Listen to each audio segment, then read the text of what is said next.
cypress trees, endless miles of wetlands stretching to Punta Gorda and the coast. She could smell the swamp, the rotten egg scent of sulfur. The cruiser radios crackled in unison, the sound muffled by the closed doors. Off in the dark, as if in answer, bullfrogs sounded. Then another, deeper noise, the low bellowing of a gator. The light from their rollers painted the trees, the swamp, illuminated the body below. "Is he dead?" she said. He nodded. "Or close to it. He hasn't moved at all. EMT's on their way." I heard. She took the heavy aluminum flashlight from the ring on her belt and pushed the button. The bright halogen beam leaped out into darkness. She swept it across the man's back. His head was turned to the right, and even from here she could see his eyes were open. Chinos, blue dress shirt, a deep dark stain between the shoulder blades, shirt soaked with blood.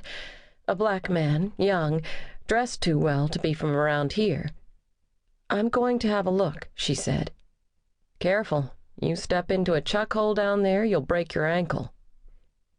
She shifted the light to her left hand, took a step down the incline, her right hand resting on the Glock. She could hear sirens in the distance. She picked her way down the slope. When she reached the grass, she felt it give spongily under her shoes, water coming up around them. She shone the light along the wet ground, looking for snakes. Something moved and splashed in the darkness. The noise of the bullfrog stopped for a moment, then started again. The gun was about a foot from the man's right hand. She held the light on it, a blued revolver, .38 maybe, rubber grips. She made a grid with the flashlight beam, looking for another weapon, footprints, nothing. "Anyone else in the car?" she called up, the sirens closer now. "No, just him. I told him to stop. I told him." She crouched, not letting her knees touch the ground. Up close, she could see the gold wire-rimmed glasses twisted beneath his face, one side still looped over his ear. He looked like a teenager, hair close-cropped, a small gold ring in his right earlobe. His eyes were wide. She played the beam down the body, left arm folded beneath, right outstretched as if pointing to the gun. The shoes were tan leather, polished, the upturned soles shiny and new. No way he could have run on this grass, gotten away. She touched the side of his neck, a faint warmth, but no pulse.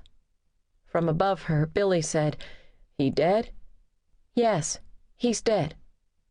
Something moved in the trees, and her hand fell to the Glock.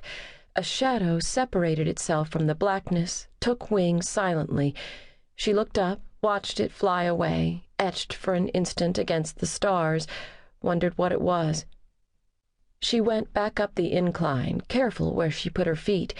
When she reached the gravel, Billy was standing beside the Honda's open trunk. "Check out this shit," he said. She went over and shone the light inside.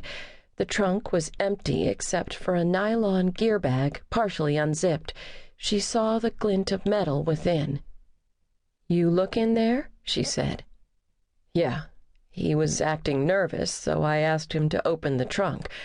When I saw the bag inside, he took off. I told him to stop. When he got down there, he rounded on me, drew down." His voice was unsteady. She looked at him, saw his eyes were wet. Sirens rose and fell in the distance. "Cold out here," he said. "When did it get so cold?"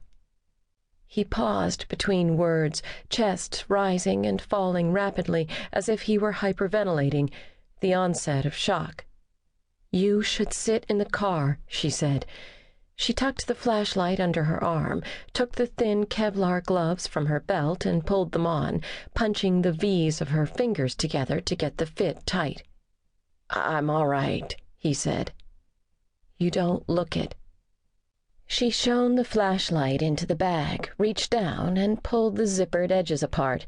Inside was a boxy MAC-10 machine gun with a pistol grip and a dull black finish. Under it were 2 semi-automatic handguns, a chrome Smith & Wesson with rubber grips, a blue steel...